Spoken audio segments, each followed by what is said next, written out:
Nós vamos estudar hoje o livro de Atos, uma análise resumida, uma síntese do livro de Atos, Atos dos Apóstolos. Então nós vamos abrir nesse livro para examiná-lo. É interessante que este é o livro histórico do Novo Testamento. Você tem os evangelhos, talvez chamados de biográficos, que examinaram a vida de Jesus. E agora nós temos o livro de Atos, que é o livro histórico que vai contar sobre o crescimento da igreja, a expansão da igreja. Como a igreja começa pequena, com 120 membros em Jerusalém, e só em Jerusalém ela vai crescendo para quase 3.000, para 5.000, para multiplicação, depois vai se espalhando para toda a província da Judéia, alcançando a região de Samaria, depois atingindo Cesareia, depois chegando a Síria, Antioquia da Síria, e a partir daí para as províncias do Império. Pastor Ival, o senhor tem alguma palavra para dar para nós, inicialmente? Oh, meu pai! É uma honra. Isso aí é frio. E então, o livro de Atos relata as viagens de Paulo, as viagens missionárias de Paulo nas províncias romanas, até chegar em Roma. É claro que o registro não é exaustivo, nós não podemos afirmar que o que está escrito em Atos é tudo o que aconteceu, muito mais coisas certamente aconteceu que não está registrado, mas o que está registrado é o que o Espírito Santo quis que nós soubéssemos, para termos uma visão orgânica de como a igreja pequena se espalha, se expande, se fortalece, chegando a Roma, e em poucas décadas esta igreja alcança o mundo todo conhecido da sua época. Então nós vamos orar, pedir a bênção de Deus. Eu pedi ao pastor Ival, que está pertinho de mim aqui, para orar, pedindo a unção do Espírito Santo de Deus para essa lição. Senhor Deus, nós te agradecemos por esse dia tão feliz, estarmos aqui na tua casa com os nossos irmãos, pela semana que tivemos debaixo da tua providência, de trabalho, de lutas. Pai, nós precisamos agora da assistência do teu Santo Espírito para aprendermos a tua palavra. Que o Senhor nos instrua agora, que o Senhor ilumine a nossa mente, o nosso coração, que o Senhor também dê uma unção especial para o pastor Hernandes na instrução que ele nos dará agora. Que haja aprendizagem da tua palavra nesse momento. Nós oramos em nome de Jesus. Amém. Abra sua Bíblia, está em Atos dos Apóstolos, capítulo 1. Atos, capítulo 1. Vamos ler, por gentileza, versos 1, 2 e 3. Atos 1, 1 a 3. Comigo, vocês podem ler a sua voz? Vamos juntos? Escrevi o primeiro livro, ó Teófilo, relatando todas as coisas que Jesus começou a fazer e a ensinar, até o dia em que, depois de haver dado mandamentos por intermédio do Espírito Santo aos apóstolos que escolhera, foi elevado às alturas. A estes também, depois de ter padecido, se apresentou vivo, com muitas provas incontestáveis, aparecendo-lhes durante 40 dias e falando das coisas concernentes ao reino de Deus. O livro de Atos é uma espécie de dobradiça da Bíblia. Ele encerra os evangelhos e abre as epístolas. Ele encerra o ministério terreno de Jesus, com o seu nascimento, crescimento, ministério, morte, ressurreição e ascensão, e dá início agora a expansão da igreja. Esse livro, conforme está logo no primeiro verso, é sequência do primeiro livro. O primeiro livro que Lucas escreveu foi o Evangelho. Embora você não encontre o nome de Lucas nem no Evangelho, nem em Atos, nós deduzimos com fartas e eloquentes provas de que Lucas foi o autor deste Evangelho e tanto deste livro de Atos, que é o livro histórico. E o que está registrado aqui com muita clareza é que ele está falando que Jesus começou e continuou a fazer e a ensinar. Escrevi o primeiro livro, ao Teófilo, relatando todas as coisas que Jesus começou a fazer e a ensinar. Isso é Lucas. Atos é o que ele continuou a fazer e a ensinar. Eu acho a ordem fantástica. Não é que ele começou a ensinar e a fazer, mas que ele continuou a fazer e a ensinar. Primeiro você faz, depois você ensina. Primeiro você vive, depois você prega. Primeiro você experimenta, depois você transmite. Primeiro isso é verdade para você, depois você proclama como verdade para os outros. Essa ordem não pode ser invertida. O que Jesus Cristo fez é o que você e eu também precisamos fazer. Esse livro pode ser resumido em 3 palavras. Primeira palavra, ascensão. Porque está registrado aí no versículo 9. Ditas estas palavras, foi Jesus elevado às alturas, à vista deles, e uma nuvem encobriu de seus olhos.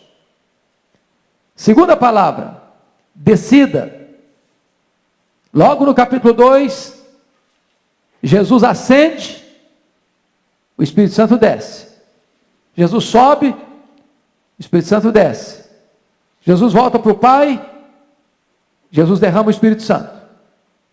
Então essa ordem é fundamental. Ascensão, descida. Se ele não fosse, o Espírito Santo não viria. Foi bom que ele fosse, para que ele enviasse o Espírito Santo. E esse envio do Espírito Santo não é apenas temporário, é para permanecer para sempre com a igreja. Dispensação do Espírito Santo, ele veio para ficar, para habitar em nós. É pelo poder do Espírito Santo que a igreja vai avançar. Então a terceira palavra que resume esse livro é expansão. Jesus sobe, o Espírito Santo desce, a igreja se expande.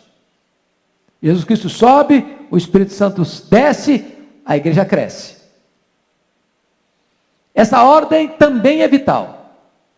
Porque se Jesus não fosse, eu não derramaria o Espírito Santo. Se o Espírito Santo não fosse derramado, a igreja não se expandiria. E ainda hoje, irmãos, nós dependemos do derramamento do Espírito, do poder do Espírito, da direção do Espírito, da unção do Espírito, para que a igreja cresça e se expanda. Quais são as grandes ênfases deste livro? Penso que as grandes ênfases são oração e palavra.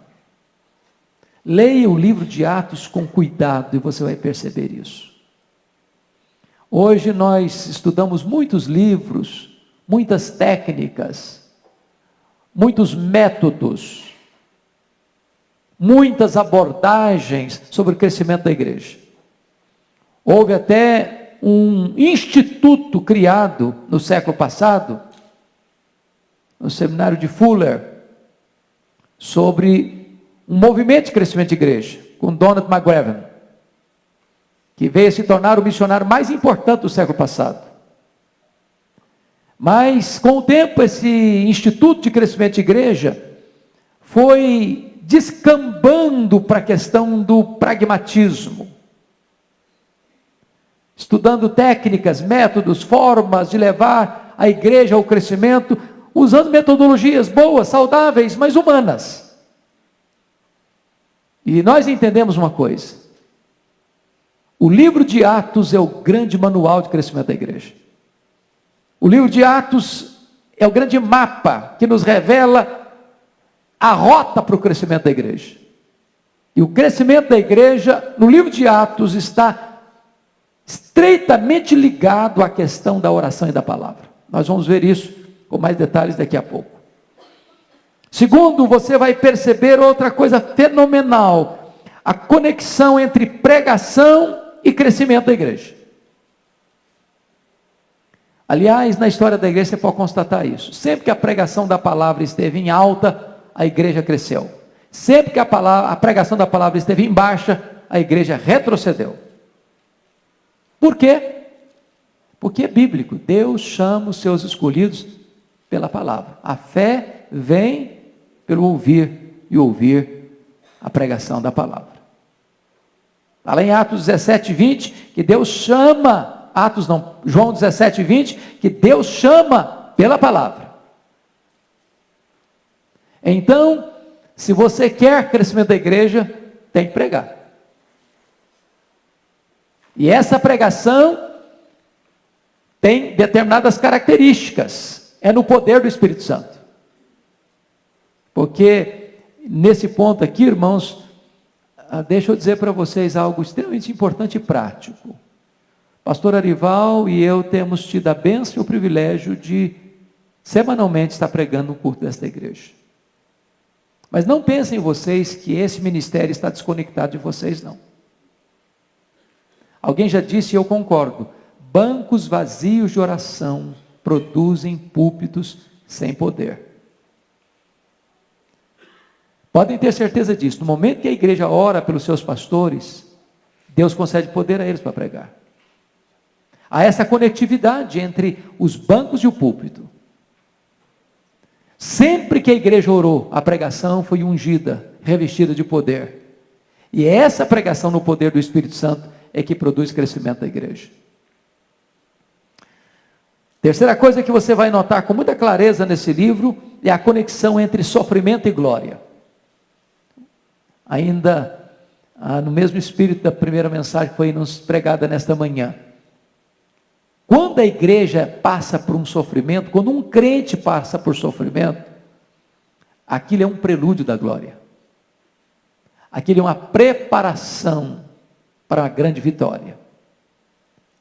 Se você ler com atenção as viagens missionárias de Paulo, nenhuma delas foi sem sofrimento. Nenhuma delas. A obra de Deus não avança sem luta, sem lágrimas, sem sangue. Não avança. Não avançou no passado, não avança hoje. Porque o crescimento da igreja, irmãos, é um embate espiritual. É uma invasão no território inimigo. E para você invadir o território inimigo, existe resistência e oposição.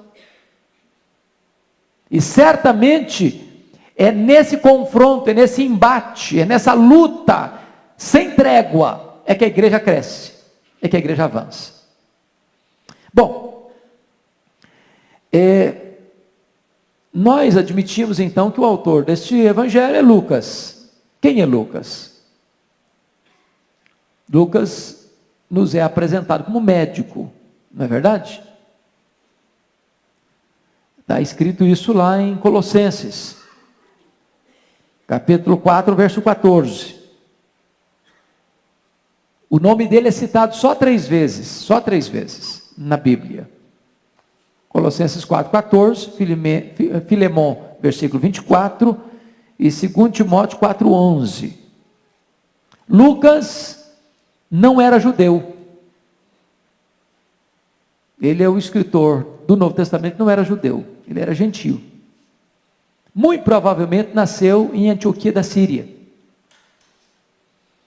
E nós sabemos que ele escreveu Atos, não apenas como historiador que examina os fatos, ele diz isso lá no Evangelho de Lucas, que ele fez uma meticulosa investigação, desde as suas origens, mas ele também escreveu Atos como historiador, testemunha ocular dos fatos.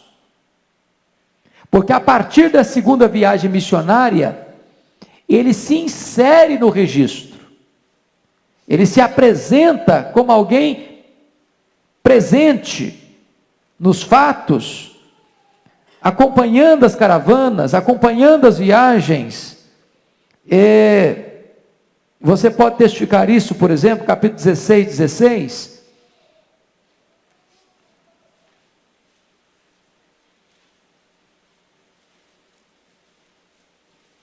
Antes disso, inclusive, verso 10, 16:10. Assim que teve a visão, imediatamente procuramos partir para aquele destino, concluindo que Deus nos havia chamado para lhes anunciar o Evangelho. Então, note o verbo, procuramos partir para aquele destino. Ou seja, quem está escrevendo faz parte do grupo que está partindo. Se você perceber, no verso 16, aconteceu que indo nós para o lugar de oração, nos saiu ao encontro uma jovem possessa, ou seja, ele está indo junto. A partir daqui, Lucas é um companheiro de Paulo, é o médico amado, está junto com ele, em Jerusalém, em Cesareia, na primeira prisão de Roma, na segunda prisão de Roma. No momento do martírio de Paulo, o único que estava com ele era Lucas. Somente Lucas está comigo, diz ele, lá em 2 Timóteo 4, versículo 11. Então, este homem que era médico e historiador é que acompanha Paulo. Por que ele acompanhava Paulo? Porque Paulo tinha doenças, enfermidade física, lembra disso? Ele diz isso lá em Gálatas 4, versículos 14 e 15. Ele tinha uma enfermidade física, que ele mesmo chama de espinho na carne, que Deus resolveu não curar. Mas o fato de Deus não curar, não representa que você não tem que tomar remédio. Quantos de nós têm doenças que não tem cura, mas nós estamos aí, levando a vida? Pressão alta, já viu alguém curado de pressão alta? Você lida com ela. Toma um remedinho todo dia. Não, já que Deus não quer curar, também não vou tomar remédio. Bom, aí complica a sua vida. Então Paulo andava com um médico amigo a tiracolo. Para quem Lucas escreveu este livro? Se você notar comigo, lá no versículo 1, é para o mesmo cidadão que ele manda o Evangelho. Escrevi o primeiro livro, ó Teófilo. A palavra Teófilo significa amigo de Deus. Theos, Deus, filós, amigo, filia, verbo, onde tem a palavra também amor filéu, amor de amigo. E esse cidadão, pelo próprio nome, eu sei que ele era um grego, é um nome grego. Por isso ele escreveu para os gregos. E ele escreve para esse indivíduo para dar para ele um relato da expansão da igreja. E mais do que isso, para fazer uma defesa do evangelho diante das autoridades romanas. Quando você lê esse livro ponta a ponta, você vai ver com clareza que há uma intencionalidade no relato, no registro, de mostrar o seguinte, que o cristianismo não é conspiratório contra Roma. Que a evangelização não é uma forma de rebelião contra o Estado. Que ele não está num movimento de conspiração. Aliás, lendo o livro de Atos, você vai perceber que os romanos sempre apoiaram o cristianismo, enquanto os judeus sempre se opuseram ao cristianismo. Só mais tarde, a partir do ano 64, e notem, Paulo já tinha passado pela primeira prisão em Roma, Paulo estava no interregno entre a primeira e a segunda prisão, é que Roma assume o comando da perseguição à igreja. Mas ao longo das viagens missionárias de Paulo, Roma não se opôs ao cristianismo. Quem se opôs ao cristianismo foram os judeus. Fogo inimigo. Aliás, como é que chama? Fogo amigo. Os próprios judeus é que estão se opondo ao avanço da igreja. Esse livro, queridos, foi escrito quando? Eu não posso precisar para vocês exatamente quando esse livro foi escrito, mas pense comigo que o relato de Atos termina sem terminar. Não é isso mesmo? Atos não tem conclusão. E eu pergunto para vocês, onde estava Paulo quando o registro encerra? Fecha as portas. Onde estava Paulo? Só 10 de cada vez para eu não ficar perturbado, senão eu fico confuso se vocês falarem todo mundo junto. Estava onde? Ele estava preso, onde? Roma. Aí deixa eu só pegar uma nota de rodapé aqui. Os críticos liberais rejeitam, por exemplo, como de autoria paulina, Tito, 1 Timóteo, 2 Timóteo. Por quê? Por que eles rejeitam? Qual é o argumento principal deles? Porque eles acreditam, esses liberais, que Paulo foi executado na primeira prisão, que não teve uma segunda prisão. Como o livro de Atos encerra Paulo preso em Roma, e quando você lê 1 Timóteo, 2 Timóteo e Tito, não encaixa essas 3 epístolas no livro de Atos. Não consegue encaixar. E aí então eles dizem, não, então eu rejeito, não é de Paulo. Só que Paulo, na primeira prisão, ele tinha liberdade, ele morava numa casa alugada, dentro do reduto do palácio, sob a égide do imperador, tendo um soldado da guarda pretoriana algemado com ele. E ele passa nessa prisão quanto tempo? 2 anos. Por volta do ano 61, 62 depois de Cristo. Então, que conclusão que você chega? Que o livro de Atos foi escrito depois desse período, mas muito provavelmente antes do ano 64. Por quê? Porque se Lucas encerra o livro de Atos com Paulo preso em Roma, e se em 64 acontece um fato tão mundialmente marcante, o que aconteceu em 64? Quem se lembra? O incêndio de Roma, 17 de julho de 64. Possivelmente Lucas teria registrado esse fato. Ou se Lucas tivesse escrito o livro de Atos depois do martírio de Paulo, muito provavelmente ele teria registrado o martírio de Paulo. Como ele encerra esse registro com a primeira prisão em Roma, é provável, portanto, que ele tenha escrito este livro por volta do ano 62, 63. A conclusão óbvia, lógica, a que chegamos. Pois bem, então vamos olhar a expansão da igreja. Pastor Arival abriu hoje o culto da manhã, lendo Atos 1:8. É possível repetir esse versículo? Todo mundo sabe de cor, não precisa nem ler, não é verdade? Mas recebereis poder ao descer sobre vós o Espírito Santo, e sereis minhas testemunhas, tanto em Jerusalém, como em toda a Judéia e Samaria, e até os confins da terra. Aqui está o esboço de Atos. Aqui está o mapa de crescimento da igreja. Se você notar, do capítulo 1 ao capítulo 7, o crescimento está circunscrito a Jerusalém e a Judéia. Se você perceber dos capítulos 8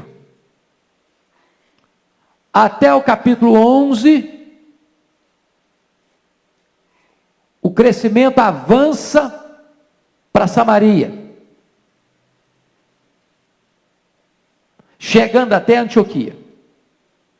A partir do capítulo 13, os confins da terra.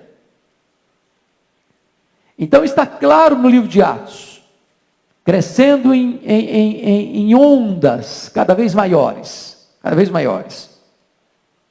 E eu queria a examinar com você um pouquinho, antes de entrar em detalhes do livro, é que esse crescimento, sobretudo na região da Judéia, Jerusalém, Judéia, teve uma séria resistência. E talvez o diabo e os homens mancomunados, os homens sendo instrumentos do diabo,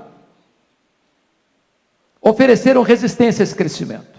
E há 3 capítulos do livro de Atos que retratam essa resistência ao crescimento da igreja. Primeiro, capítulo 4. O que acontece no capítulo 4? Uma perseguição. Uma perseguição. Eu chamo isso aqui de um ataque de fora para dentro.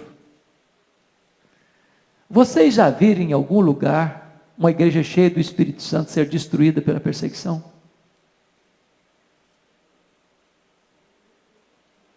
Um pai da igreja chegou a dizer que o sangue dos mártires é a sementeira do Evangelho.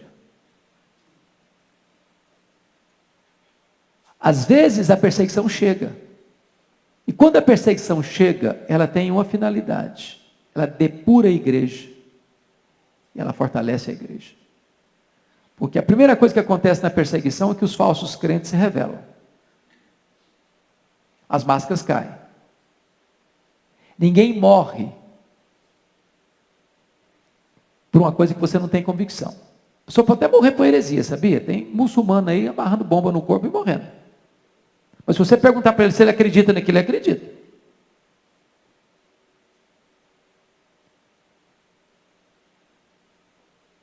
Como é que a igreja reagiu diante da perseguição? Oração e palavra. Eles não pediram, Deus, tira a perseguição, afasta a perseguição. Ou eles não oraram assim, o diabo está amarrado, não tem mais perseguição. Não. O que eles pediram?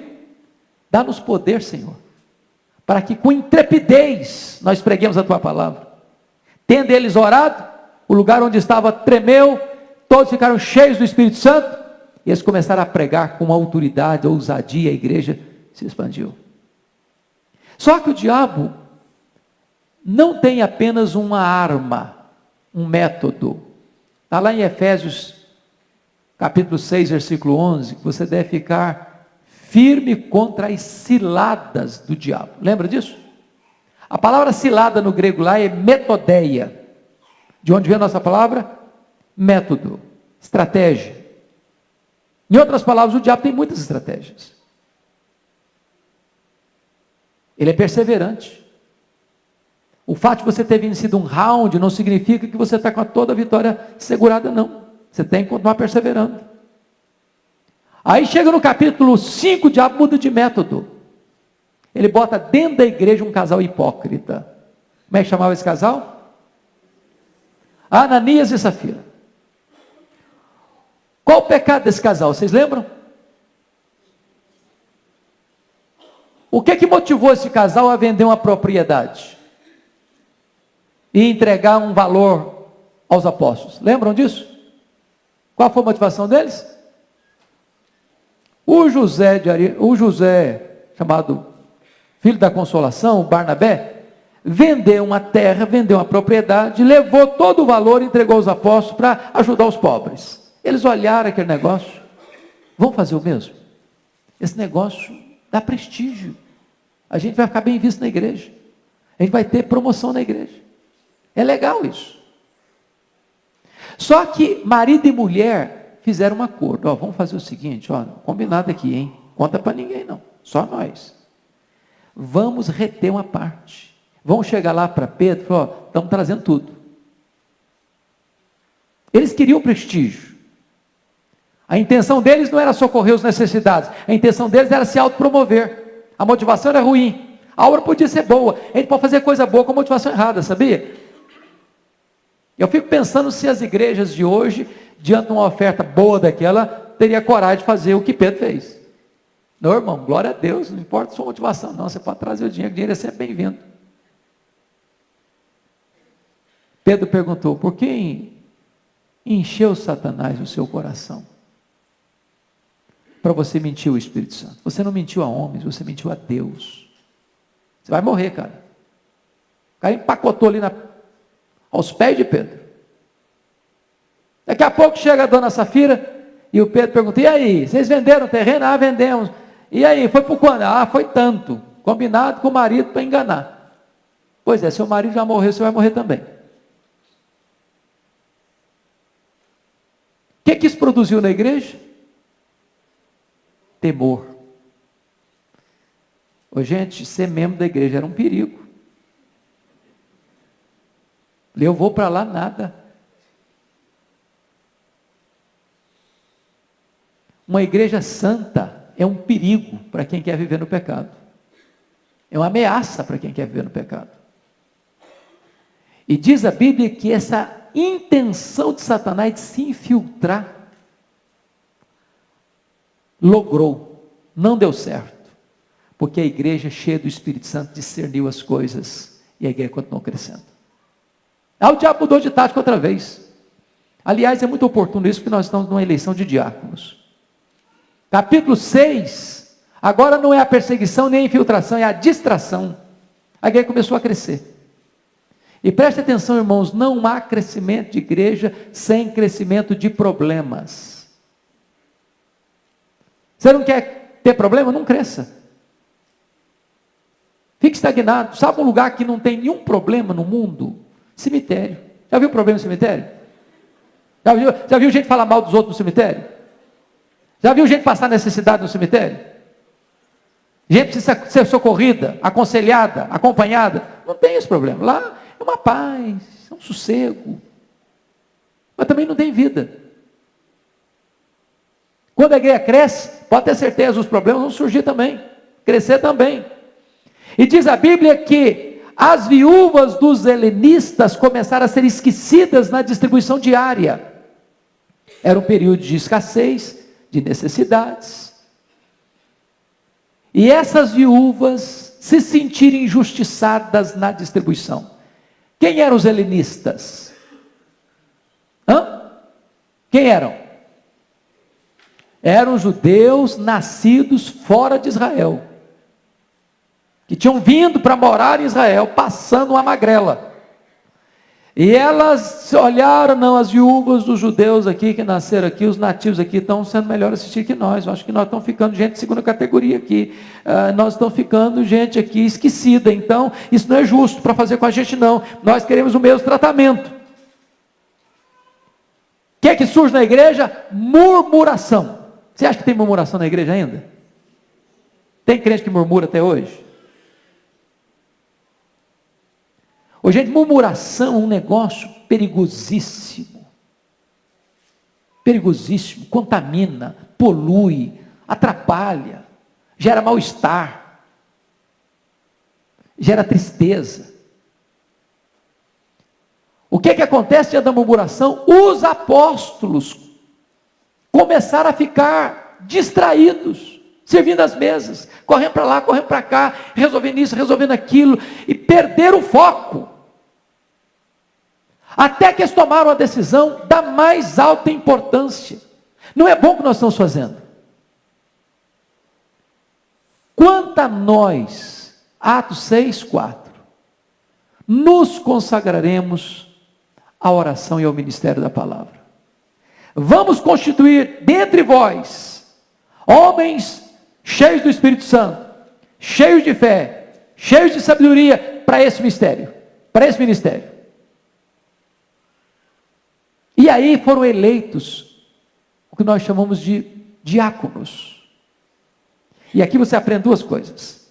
Na igreja tem duas diaconias: a diaconia da palavra e a diaconia das mesas.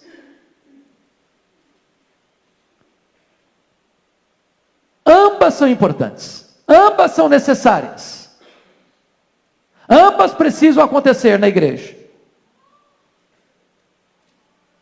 Mas os apóstolos entenderam uma coisa: nós fomos chamados especificamente para um ministério, e nós não vamos perder o foco. Quanto a nós, nos consagraremos à oração e ao ministério da palavra. Se nós nos distrairmos, nós vamos perder o foco. Então chama a sua atenção para esse ponto. Você pode perder o foco fazendo coisa boa. É pecado servir as mesas? Não, não é pecado. Não é pecado. Você pode perder o foco fazendo coisa boa. A questão é, para que Deus chamou você? Se os apóstolos ficassem correndo para lá e para cá, para lá e para cá, servindo as mesas, eles não se dedicariam prioritariamente ao ministério para o qual Deus os havia chamado, dedicarem-se à oração e ao ministério da palavra. Vocês acham que até hoje tem gente fazendo isso hoje? Tem. Eu conheço pastores, e nenhuma censura eles, talvez é por falta de estrutura, mas se tem que comprar uma caixa de prego para pregar uma régua na parede, é o pastor que vai lá comprar a caixa de prego. Faltou um saco de cimento, é o pastor que vai comprar o saco de cimento. Levar a cesta básica, é o pastor que vai levar a cesta básica. Tem alguma coisa de pecado nisso? Nenhum pecado. Só perdeu o foco. Perdeu o foco. Se ele está fazendo isso, servindo às mesas, ele não está fazendo prioritariamente o que Deus o chamou para fazer. Quanto a nós, nos consagraremos à oração e ao ministério da palavra. Aqui entra a diaconia das mesas. E notem vocês que não é um ministério secundário, não. É relevante, é importante, a partir do critério que Deus exige para se escolher esses homens. Cheios do Espírito Santo, cheios de fé, cheios de sabedoria, cheios de graça, cheios de poder. Mas os apóstolos vão se dedicar àquilo para que Deus os chamou para fazer. O pastor Arival trouxe aqui, acho que há 2 anos, salvo melhor juízo, há 3 anos, um pastor coreano, que falou sobre o ministério de oração de Jesus. Há 2 anos, não foi, pastor? 2 anos. A melhor resposta que eu já escutei sobre essa pergunta foi dele. Pergunta: o que é mais importante? Oração ou o ministério da palavra? Quanto a nós, nos consagraremos à oração e ao ministério da palavra. Não precisa responder não, só pense um pouquinho. O que é mais importante? Perguntaram certa feita isso para Charles Haddon Spurgeon. Sabe qual é a resposta dele? O que é mais importante para um pássaro? A asa da direita ou a asa da esquerda?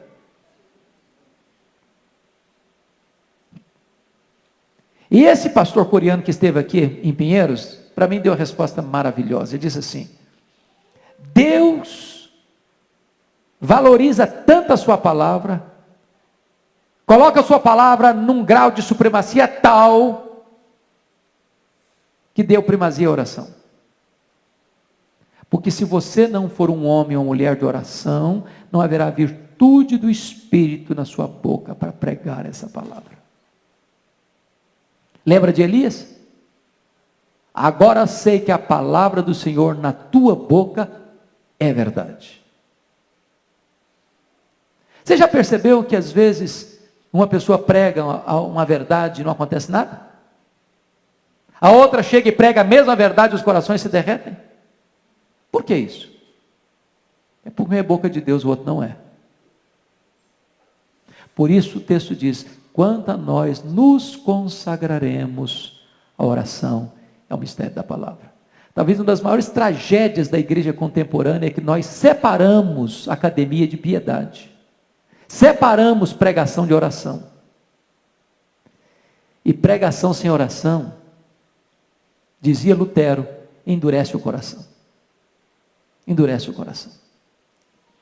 Pois bem, queridos, a igreja avança então,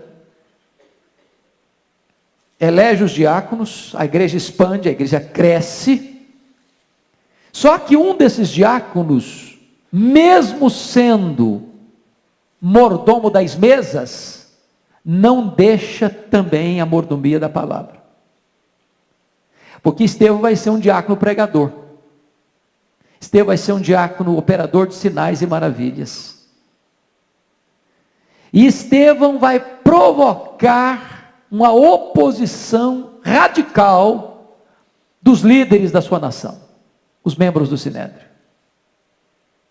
E eu acho fantástico porque no capítulo 7, há o discurso de Estevão, e curiosamente é o discurso bíblico com a maior quantidade de citações do Antigo Testamento registrado em toda a Bíblia. E eu quero crer que ele pregou de improviso. De improviso. Eu conhecia a história do povo de Deus. E quando ele dá testemunho, começando lá com os patriarcas, passando por Moisés, passando por Davi, passando por Salomão, apontando para o Messias, revelando para aqueles judeus líderes que os seus pais perseguiram os profetas. Chega um momento em que eles rilham os dentes, arrancam-no para fora e o apedrejam. Qual foi a reação dele diante do apedrejamento? Senhor Jesus, não lhes imputes esse pecado. Que coisa impressionante. Recebe o meu espírito, Senhor. Mas diz o texto que, quando ele estava sendo apedrejado, as vestes daqueles que o apedrejavam foram colocadas aos pés de quem? Saulo de Tarso, que consentia na sua morte. Está em Atos 8, versículo 1. A partir daí, a perseguição se espalha. Notem vocês, você resolve um problema, cria-se outro. Irmãos, a igreja nunca vai ter trégua. Não vai ter trégua, não espere trégua não, espere luta. Você resolveu o problema lá da cesta básica das irmãs lá? Resolveu, ok, mas tem outra agora. Tem outra agora. Agora o problema é maior, o problema é interno, agora o problema é uma perseguição que chega e atinge a igreja toda. E o que acontece em Atos 8:4? Com a perseguição, todos vão ser o quê? Dispersos, exceto quem? Os apóstolos. Os apóstolos, nós vamos ficar aqui, na retaguarda, nós vamos ficar aqui. Só que essa dispersão, irmãos, pense comigo nisso, o cara sair da cidade dele, da casa dele, deixando a propriedade dele, os negócios dele, saiu, desalojou-se, desenraizou-se. Mas eles saíram fazendo o quê? Lamentando, murmurando, reclamando da vida? Está escrito lá, saíram todos fazendo o quê? Pregando a palavra de Deus. Cada crente é um missionário. É o nosso lema de valores aqui da igreja. Nós somos missionários. Uma igreja perseguida, mas uma igreja missionária. E é o que acontece com isso? Acontece que um dos diáconos da igreja, outro diácono da igreja, matou um, o outro se levanta. O Filipe vai lá para Samaria. E eu acho isso aqui maravilhoso, porque Samaria era um território o quê? Hostil. Uma inimizade histórica. E diz a Bíblia que ele chega lá, e Deus dá poder para ele, como deu para Estevão, para fazer maravilhas, fazer sinais, milagres. E de repente aquele território tão hostil se abre, há uma grande alegria na cidade, pessoas são convertidas, as pessoas vão vindo, a notícia chega em Jerusalém, olha, lá em Samaria a coisa está acontecendo. O que os apóstolos fizeram? Mandaram para lá quem? Quem que os apóstolos mandaram para lá? Pedro e? Mas Pedro não era papa? Se Pedro era papa, ele não é mandado, ele manda. Os apóstolos mandaram para lá. Pedro e João. E a pergunta deles, qual era a mesma? O que eles fizeram lá? Aliás, o que eles fizeram lá? e impuseram as mãos. Sobre quem? Sobre os samaritanos. Na medida que os apóstolos impunham as mãos sobre os samaritanos, o que acontecia? Eles recebiam o Espírito Santo. Segundo Pentecostes está acontecendo. Segundo Pentecostes está acontecendo. Outro derramamento do Espírito Santo. Agora, para um outro time, para um outro grupo étnico, os samaritanos eram um povo híbrido. A mistura de judeus ou de hebreus com gentios. Eles eram híbridos do ponto de vista de raça, eles eram sincréticos em relação à crença. Aí acontece um fato muito curioso. Tinha um cidadão lá chamado Simão, o mágico. O cara enganava o povo. Era considerado o bambambam da região. Fazia prodígios, fazia milagres para enganar o povo.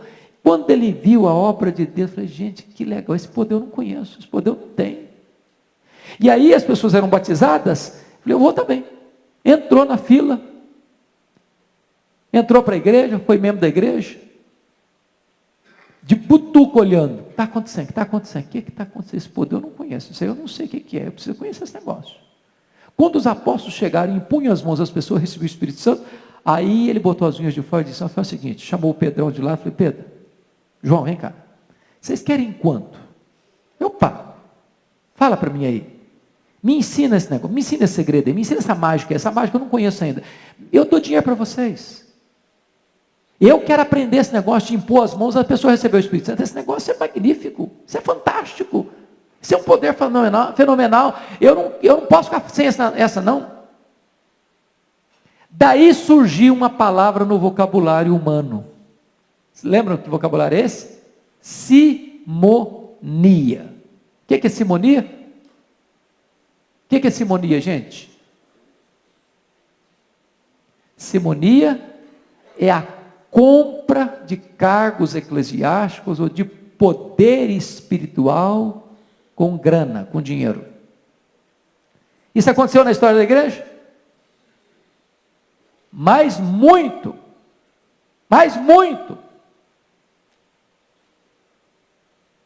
Aliás, aconteceu já na época de Jesus, desde que Roma, em 63, ocupa esse território de Israel, o cargo de sumo sacerdote era comprado a peso de ouro. Até o período de Jesus, para vocês terem uma ideia, desde Roma 63, 28 homens ocuparam a posição de sumo sacerdote, comprada a ouro, simonia. E Pedro confrontou o cidadão. Esse dinheiro fica para você, para a sua perdição, meu filho. Nós não estamos atrás de dinheiro, não. Irmãos, isso é tão importante, numa época que o evangelho está sendo tão desfigurado, tão coisificado, onde o dinheiro compra tudo. Eu recebi um WhatsApp ontem, de um cidadão, pastor, entre aspas, que vendeu a igreja, pastor Ival. 300 mesmo, porteira fechada. E ainda falou, é bom negócio, rende R$7.500 de dízimo por mês, é garantido. Vendeu. Porteira fechada. Porteira fechada é uma palavra conhecida de vocês paulistas? Lá na roça, onde eu nasci, porteira fechada é você vender uma fazenda, um sítio, com tudo. Vai tudo junto. Porteira fechada. Dinheiro está comprando igreja, dinheiro está comprando crente, dinheiro está comprando tudo hoje. A igreja de Deus não se vende. A obra de Deus não se compra com dinheiro. Dinheiro na igreja de Deus é para a glória de Deus, para a expansão da obra de Deus, não para corromper a obra de Deus. Pois bem, esse camarada não revelou nenhum arrependimento, ele só pediu para Pedro e João orarem por ele, para que a maldição não caísse na vida dele. E a obra continuou crescendo. E aí é maravilhoso. Filipe, que estava num grande reavivamento espiritual, escuta o Espírito Santo falando com ele, vai para o deserto. Eu acho isso maravilhoso. Porque quando um pregador está passando por uma experiência dessa, de avivamento, de multidões sendo salvas, ele não quer sair desse contexto. Vai para o deserto. Mas não, para o deserto não, senhor. Eu estou querendo ficar aqui. Uma colheita dessa? Não, vai para o deserto. Estava passando um cidadão, carruagem. lá de Candace, lendo o livro de Isaías. E aí o Espírito Santo diz: corre, pega a carruagem lá. Aí quando ele corre, o camarada estava lendo, e ele fez uma pergunta: entendes o que lês? Tem muita gente lendo e não está entendendo nada. E a resposta do oficial, da rainha de Candace foi: como eu posso entender sem que alguém me explique? Irmãos, a palavra de Deus precisa ser lida e precisa ser explicada. É por isso que você manda os seus pastores para o seminário. É por isso que os seus pastores precisam investir dinheiro em comprar livro. É por isso que você entende que quando o seu pastor está no gabinete pastoral preparando um estudo bíblico, um sermão, ele está trabalhando. Vocês conhecem aquela brincadeira do camarada que passou na frente da casa pastoral, bem de manhã, e o pastor estava estudando. Aí o crente lá, está descansando, hein, pastor? Não, meu irmão, eu estou trabalhando. Aí o crente voltou de novo, lá para meio-dia, o pastor estava lá no quintal, capinando lá as flores, assim, mexendo no jardim. Aí o crente falou: está trabalhando, hein, pastor? Eu falei: não, meu irmão, agora eu estou descansando. Tem muita gente que acha que estudar não é trabalhar. Paulo diz lá em 1 Timóteo 5, que aqueles que se afadigam na palavra, é trabalho, gente, é esforço, é empenho, é estudo, é dedicação. Pois bem, aquele homem não só escutou a explicação, mas foi convertido. Não só foi convertido, foi batizado. E ele vai para a África como missionário. Uma pessoa só, talvez multiplicou o ministério de Filipe mais do que se eu tivesse lá em Samaria. Então não subestime quando Deus colocar diante de você apenas uma pessoa para evangelizar. Pode estar aí uma porta aberta para uma obra imensa. Aí chegamos ao capítulo 9. Aquele cidadão que guardou as vestes dos apedrejadores está furioso. Pegou carta de recomendação do Sinédrio para ir para Damasco. Damasco era que cidade? Capital de que país? Da Síria. Para, encontrando lá discípulos de Jesus, manietá-los e jogá-los na cadeia. Furioso, respirando ameaças e morte. Quando de repente, próximo ao meio-dia, uma luz se incendiu em cima dele. E ele vai ao chão. Se estava a cavalo ou a pé, não interessa. Eu fui ao chão. E essa conversão do maior opositor do cristianismo, ela é tão fundamental para a história da igreja, que ela é registrada em Atos 3 vezes. Lembram quais são os capítulos que relatam a conversão de Saulo? Capítulo 9, capítulo 22 e capítulo 26. Dá para repetir comigo? 9, 22, 26. Primeiro é o registro do fato, capítulo 9. Segundo é a defesa que Paulo faz diante da turba de Jerusalém, que queria matá-lo. Terceiro é o testemunho que Paulo dá diante do rei Agripa, lá em Cesareia Marítima. Pois bem, a conversão de Saulo foi um divisor de águas também na história do cristianismo. Porque ele vai da estrada de Damasco para a casa de Judas, na rua direita, e Deus fala para Ananias para ir lá, para orar por ele, para impor as mãos sobre ele, para ele ficar curado da cegueira, para que ele fosse cheio do Espírito Santo, e a partir daí, Paulo é curado, é revestido do Espírito Santo, é batizado, e começa a pregar. Pregar onde? Em Damasco. De Damasco ele vai para a Arábia, passa um tempo com Jesus lá, 3 anos, num seminário intensivo com Jesus, volta para Damasco, segundo Gálatas capítulo 1, e é perseguido, foge de Damasco para Jerusalém. Chega em Jerusalém, capítulo 9, versículo 26, ele não é recebido pela igreja. Não acredita na conversão dele. Barnabé intercede por ele, o apresenta aos apóstolos, versículo 27, os apóstolos recebem, ele é acolhido e ele começa a pregar em Jerusalém. Os helenistas se reúnem e dizem: vamos matar esse cara, vamos matá-lo. Aí os crentes, os membros da igreja, os discípulos se reúnem e dizem: olha, Paulo, você tem que ir embora, dá para você ficar aqui não, aqui não dá para você não. Só que ele não entendeu isso, ele resistiu a isso, e ele não quis sair, Aí como ele não quis sair, Deus apareceu para ele, ele relata esse fato de novo, acrescentando esse dado, lá em Atos 22, versículo 17, quando ele estava orando, Deus apareceu para ele numa visão e disse: vai embora, e ele também não quis ir não, o cara é cabeça dura, ele argumentou com Deus: não vou não, eu persegui a igreja aqui, eu até guardei as vestes daqueles que apedrejaram Estevão, eu consentia nisso, e ele argumenta, ele discute com Deus, mas Deus não flexibilizou não, Deus radicalizou: vai, eles não vão te ouvir não. Sabe o que aconteceu com o camarada? Cabeça dura, ele não quis ir não, ele foi tirado.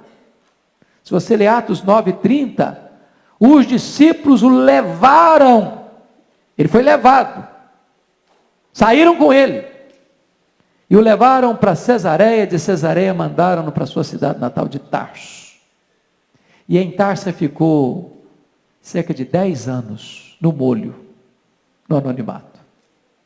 Eu acho isso tremendo. Sabe por que eu acho isso magnífico?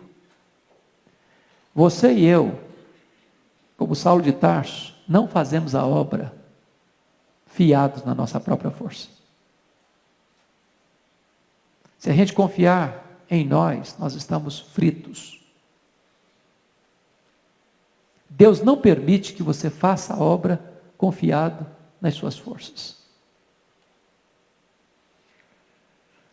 Depois de 10 anos, esse homem está quebrantado, e aí acontece um reavivamento em Antioquia.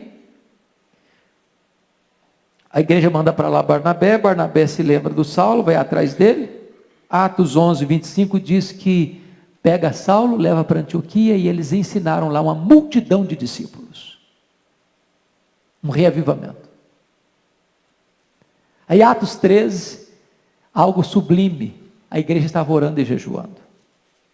Quando o Espírito Santo disse: separai-me a Barnabé e a Saulo para a obra que os tenho chamado. E então,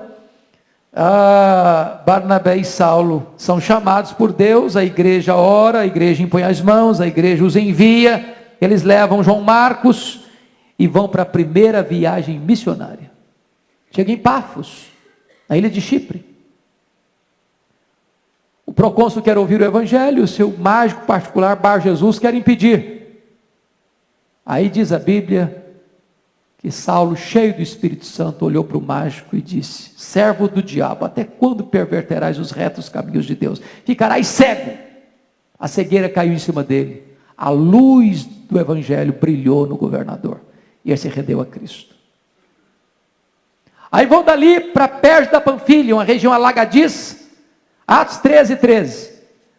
E diz que ali João Marcos, que era o ripereta deles, o servente deles, o auxiliar deles, volta para Jerusalém.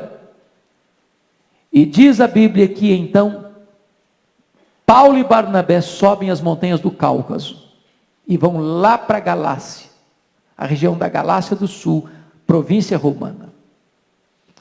E é muito curioso porque Gálatas 4:14-16 diz que Paulo vai pregar o evangelho nesta província da Galácia pela primeira vez por causa de uma enfermidade física.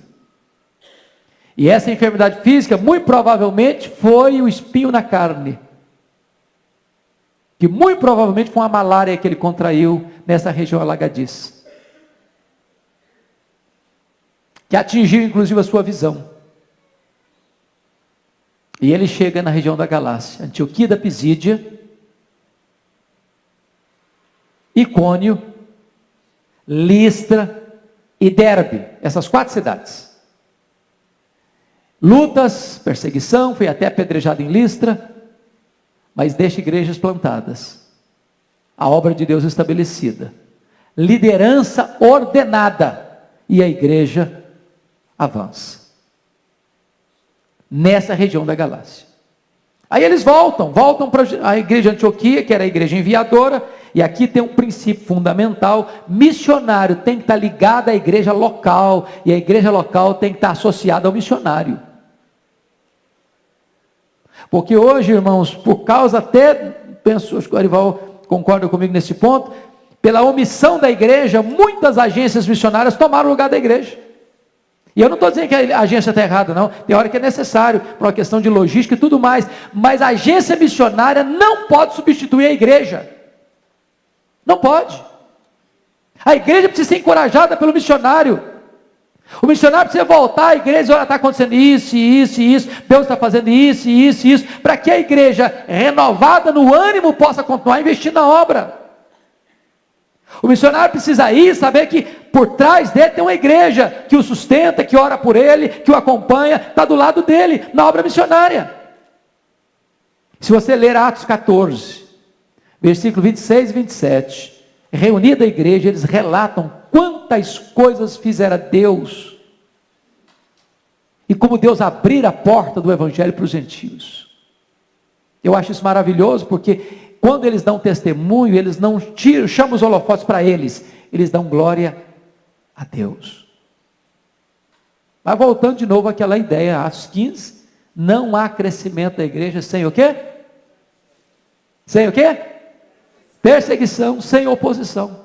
Chega a Atos 15, os membros da seita dos fariseus descem em Jerusalém, vão lá para Antioquia e começam a dizer o seguinte: se vocês, gentios crentes, não se circuncidarem, vocês não poderão ser salvos. Olha que triste. Olha a perversão da pureza do evangelho. Olha a mensagem de dizer que só a fé em Cristo não é suficiente. Então, o que acontece? É preciso convocar um concílio. Eu acho que nós somos presbiterianos, dentre outras razões, por isso, né? Somos aqui a conciliar. Os nossos assuntos são resolvidos num concílio de homens maduros. Os presbíteros, após se reunir, discutir a matéria, Paulo falou, Barnabé falou, Pedro falou, Tiago liderou, tomaram a decisão. Não vamos afligir os crentes gentios, não. Não vamos obrigá-los a se circuncidarem, não. A guardarem a lei de Moisés, não. Só vamos pedir para que eles se abstenham de comidas sacrificadas aos ídolos, de carne com sangue, de relações sexuais ilícitas. Mas não vamos impor a eles as obrigações da lei de Moisés. Por que eles colocaram essas três coisas? Duas cerimoniais e uma moral. Porque nós, ao levarmos o evangelho, precisamos respeitar a cultura. Se você não respeitar a cultura de um povo, você não consegue ter acesso a ele. É por isso que você lê na história alguns missionários que se vestiram como o povo vestia. Hudson Taylor, por exemplo, ele vai para a China, se veste como chinês. Ele se insere na cultura. Pois bem, a decisão, outra coisa importante, a decisão não foi só falada, a decisão foi tomada, a decisão foi escrita, a decisão foi comunicada. Por quem? Por pessoas nomeadas com credenciais. Para quê? Para que não houvesse nenhuma deturpação, nem acréscimo, nem diminuição da decisão tomada. Você conhece aquela história que quem conta um conto, aumenta um ponto? Eu aprendi isso numa sala de aula, eu nunca mais esqueci. O professor, primeiro ano de seminário, pegou 5 alunos, aliás, vale a pena fazer isso, uma enquetezinha num acampamento. Pegou 5 pessoas da sala e mandou 4 para fora da sala. O 5º ficou. Aí contou uma historiazinha simples. Leu a história. Aí, aquele 5º aluno chamaria o 4º. Agora você que escutou a história vai contar. O que você ouviu? Aí ele contou, omitiu alguma coisa, acrescentou outra. Chama o terceiro. Esse que escutou, você vai contar para esse aí a história. Aí omitiu várias coisas, acrescentou outras, muitas. Quando chegou no último aluno, a história não tinha nada a ver mais com aquela que ele escutou, lá no início. Nada mais a ver. Quem conta um conto, aumenta um ponto. Então, decisão tem que ser escrita, com fidedignidade ao que foi feito, ao que foi decidido. Pois bem, vai para a segunda viagem missionária, eles querem ir para a Ásia, o Espírito Santo não é para a Ásia vocês vão não, vocês vão entrar na Macedônia, eu quero o Ocidente. E eles entram, província romana de Filipos, são perseguidos, mas a igreja é plantada. Vão para a capital da Macedônia, Tessalônica, são perseguidos, mas a igreja é plantada. Saem dali e vão para Bereia, perseguidos, mas a igreja é plantada. Sai dali e vai para Atenas, chamado de Tagarela, mas não diz a Bíblia que deixou a igreja plantada. Mas o evangelho foi pregado. Tem hora, irmãos, que a gente planta, tem hora que não planta. Fracassou? Não, não fracassou. Não fracassou. Você e eu não administramos resultados. Quem administra resultado é Deus. Sai dali e vai para Corinto, capital da Caia. Fica lá quanto tempo? 18 meses. A igreja que mais Paulo amou. A igreja que mais deu trabalho para Paulo. Sai dali e vai para Éfeso. 5 minutinhos. 3 anos em Éfeso. 3 anos em Éfeso. Maior reavivamento da história registrado no Novo Testamento para mim aconteceu em Éfeso. Porque dali o evangelho foi proclamado em toda a província, igrejas foram plantadas em toda a região, porque diz a Bíblia que nos 2 anos que Paulo ficou pregando ali, deu oportunidade para que toda a Ásia escutasse o evangelho. As pessoas rompiam com as suas práticas pagãs, as pessoas iam denunciando publicamente as suas obras, e a religião oficial, que era o culto a Diana, uma das 7 maravilhas do mundo antigo, foi completamente vencida pelo poder do evangelho. Paulo termina suas viagens missionárias, retorna para Jerusalém para trazer uma oferta.